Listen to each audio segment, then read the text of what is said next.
আর যদি প্রতিদিন সাবান দিয়ে পরিষ্কারভাবে আমরা স্নান করি তাহলে আমরা খুব সুস্থ থাকতে পারবো এবং পরিষ্কার পরিচ্ছন্ন থাকতে পারবো। এরপর আসি নখ কাটা।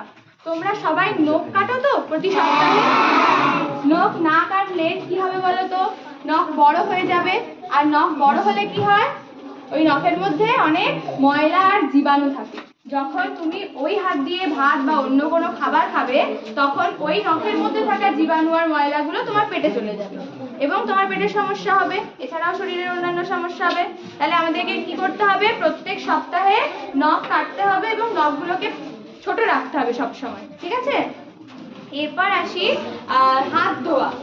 প্রত্যেকে খাওয়ার আগে এবং খাওয়ার পরে হাত ধোও তো?